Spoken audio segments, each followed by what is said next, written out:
abordando además un tema, a mi juicio, tan enormemente importante como es el de la semántica y el uso del lenguaje. Obviamente, en 15 minutos esto va a ser un vuelo de pájaro, y un vuelo de pájaro muy rápido. Lógicamente quedarán muchos cabos sueltos, pero sí me gustaría abordar algunos temas que me parecen esenciales. Permítanme empezar con una cita. Dice así: todo el aparato gubernamental se dividía en 4 ministerios. El Ministerio de la Verdad, que se ocupaba de las noticias, los espectáculos, la educación y las artes. El Ministerio de la Paz, encargado de las cuestiones relacionadas con la guerra. El Ministerio del Amor, que se ocupaba de mantener la ley y el orden. Y el Ministerio de la Abundancia, que era el responsable de los asuntos económicos. La descripción que acaban ustedes de escuchar la escribía en el año 1949 un británico que se llamaba Eric Blair, aunque seguramente muchos sabrán que su nombre de guerra, su seudónimo era George Orwell, y que el libro del que yo he citado es 1984. 1984 describía, en una fecha que ya tenemos 3 décadas a las espaldas, un mundo en el que habría desaparecido la democracia. Y de manera, por cierto, bastante lúcida, me atrevería a decir que brillante, ese mundo en el que habría desaparecido la democracia sería un mundo en el que los únicos regímenes que habría serían precisamente dictaduras socialistas. Eric Blair no escribía porque sí, de hecho tenía una experiencia a las espaldas antes de haber tomado la pluma o la máquina de escribir muy interesante. En el año 1937 había acudido a España a combatir en una milicia de izquierdas. Y estuvo a punto de ser fusilado, pero curiosamente no por las tropas del general Franco, sino por los agentes de Stalin en España. Y desde luego había aprendido mucho de esa experiencia. No solamente eso, Eric Blair además describía como la gran amenaza para la democracia que todavía existía en 1949, la creación de sistemas socialistas que tendrían fundamentalmente 3 características. El primero, la escasez. La segunda, el gobierno ejercido mediante una oligarquía que sería imposible de desplazar del poder. Y la tercera, la manipulación del lenguaje.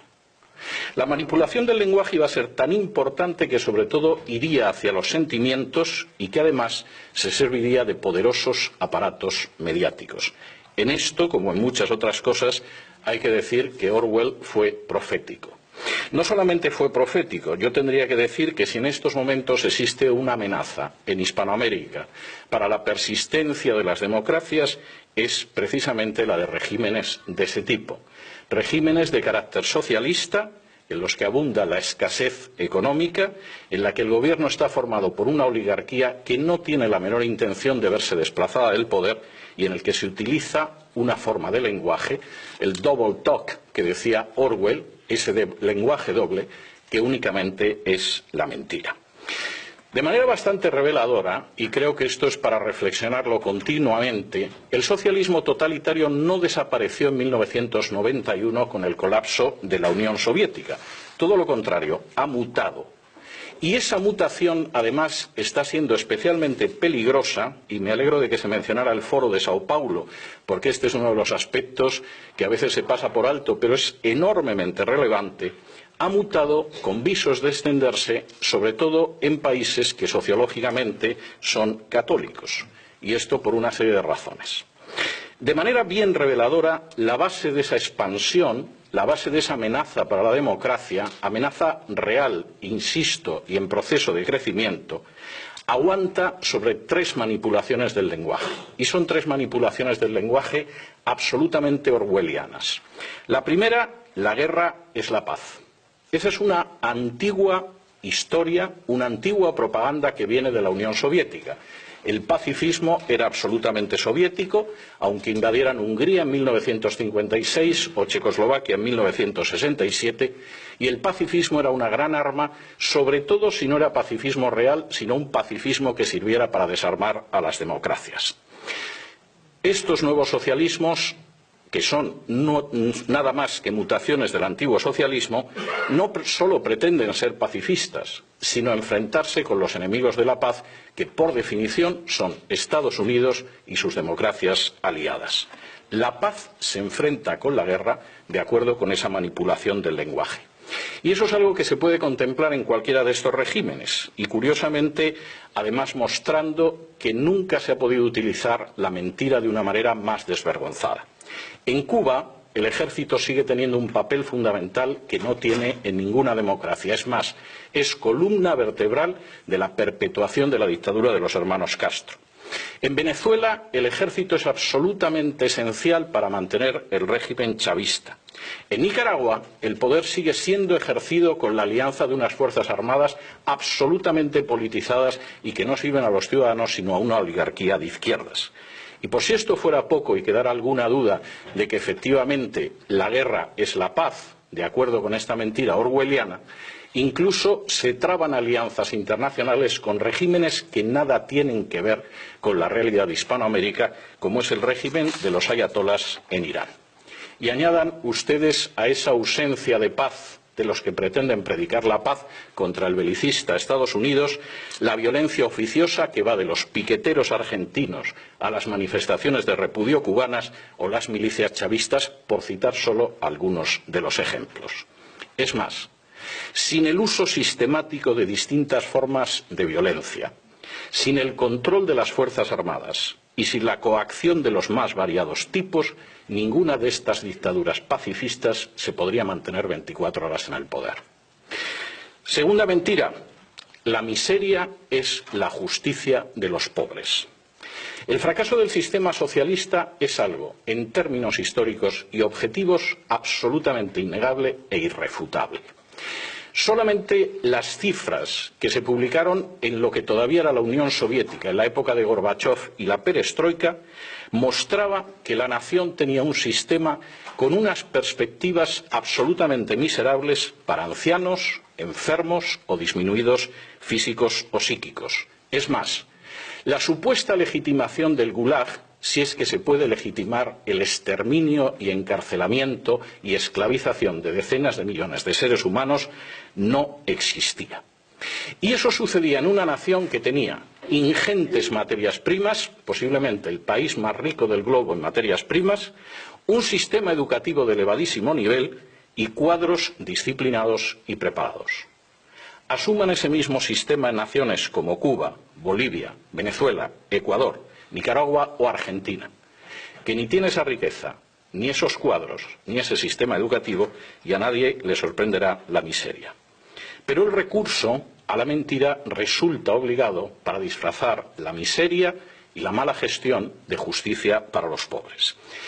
Los ejemplos son muchos, no me puedo detener en todos ellos, pero por ejemplo, es la insistencia en culpar de todos los males económicos de las naciones de Hispanoamérica al régimen capitalista, cuando es muy dudable que en la mayor parte de Hispanoamérica, con las excepciones y los matices que ustedes quieran, haya habido jamás un régimen capitalista. Si por régimen capitalista entendemos el libre mercado, la libre competencia y la justicia independiente. Me permitirán que les diga que, en mi opinión, en Hispanoamérica, en términos generales, lo único que ha habido siempre es una continuación del sistema hispánico de riqueza. Es decir, la riqueza no viene de la libre competencia, del talento o de la independencia judicial, sino que viene de la cercanía con el poder político. Y eso quizá explica por qué no ha aparecido ningún Steve Jobs o ningún Bill Gates al sur del Río Grande. Porque en realidad todos sabemos que hasta esas dictaduras socialistas están creando sus propias oligarquías y que los nuevos millonarios, por ejemplo en Venezuela, no es gente de especial talento o con especial capacidad para crear riqueza, sino gente más cerca del calorcito que da el poder. No es de lo mejor que evidentemente trajimos o trajeron los españoles a América. Se tacha de antipatriotas a los que aman a su patria y quieren la libertad de su patria, olvidando la famosa máxima de Thomas Jefferson de que el mayor patriota es el disidente, porque por encima de intereses políticos lo que quiere es la prosperidad y la libertad de su nación. Tercera mentira, las tinieblas son la luz. El impacto de estos sistemas debe muchísimo, aparte de al poderoso aparato de propaganda y, por supuesto, al respaldo internacional, al hecho de que hay una tierra de cultivo que es especialmente favorable. Naciones que han sido maceradas desde hace décadas con conceptos y términos como la opción preferencial por los pobres, o el asistencialismo, o el recelo hacia la economía de mercado, que han padecido, permítanme que utilice ese verbo, la teología de la liberación, eran cultivo abonado para que en un momento determinado creciera la planta siniestra del socialismo totalitario. Y esto era claro ya en los años 70. Cualquiera que sufriera la enorme agonía estética de leer un libro de uno de los teólogos de la liberación brasileño, Frei Beto, titulado Fidel y la religión, donde el dictador cubano pretendía aunar, más bien pervertir y subvertir categorías de pensamiento cristianas para amaestrarlas hacia el comunismo, sabe de lo que estoy hablando. Y cuando los hermanos Boff, posiblemente los teólogos más importantes de la liberación, decían que su base de trabajo era la Biblia, pero su instrumento de análisis era el marxismo, desde luego no estaban hablando por hablar. Estaban empezando a abonar un territorio en el que están creciendo en los últimos años plantas tan amargas como el chavismo o la dictadura de otros personajes parecidos. ¿Hasta qué punto esto funciona? Se puede ver en multitud de manifestaciones. Quisiera centrarme solo en una, porque suele pasarse por alto en los medios de comunicación internacional. En los medios de comunicación internacionales nos fijamos en Cuba, por eso de que Cuba pervierte la situación internacional desde hace más de medio siglo. Nos fijamos en Venezuela, porque es un país importante y petrolífero.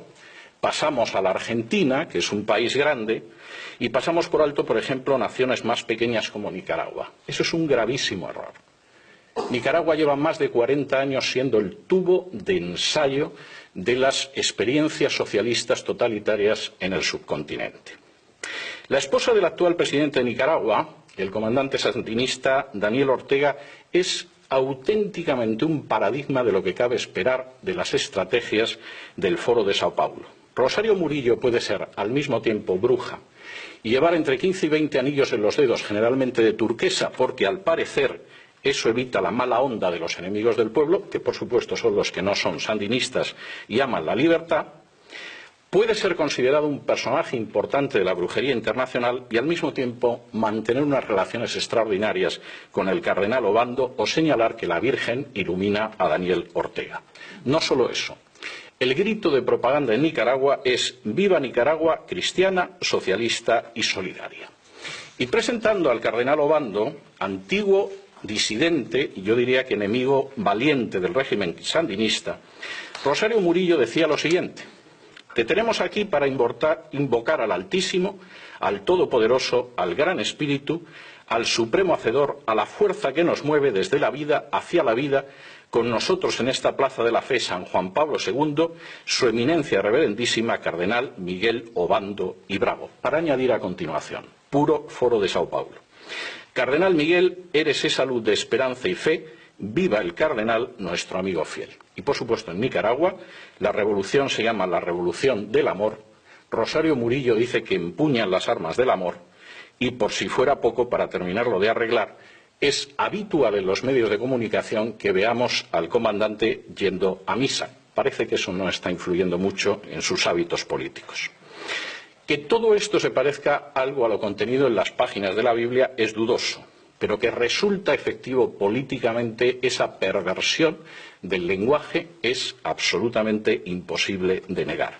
Quizá, a fin de cuentas, como escribía Pablo de Tarso, a Satanás no le cuesta mucho convertirse en ángel de luz. Quizá, y concluyo, esta tarea, la tarea de mostrar la falsedad del lenguaje, la utilización de la mentira, la perversión de valores queridos para millones de personas, vaya a ser la tarea más relevante de nuestro tiempo. Porque implica identificar primero y denunciar y combatir después cómo detrás de los cacareos en favor de la paz se plantan las semillas de la violencia y de la sangre. Cómo detrás de las proclamas de justicia para los parias de la tierra se agazapa un futuro de escasez, de pobreza y de miseria.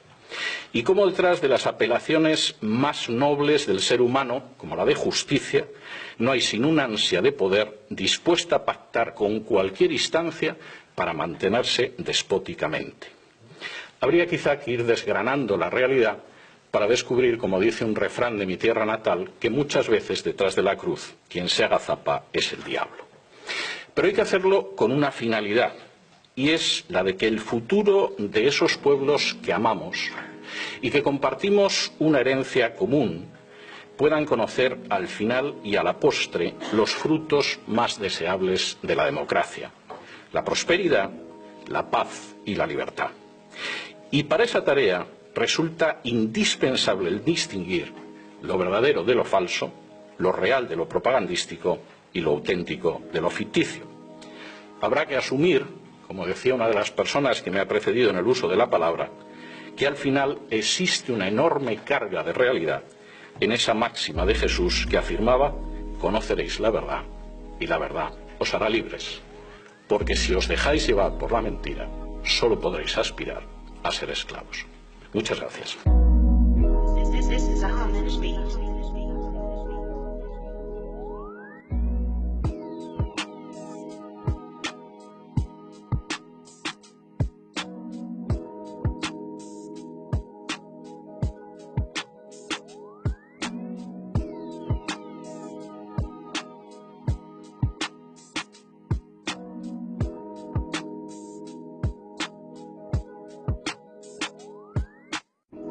This is a homage beat.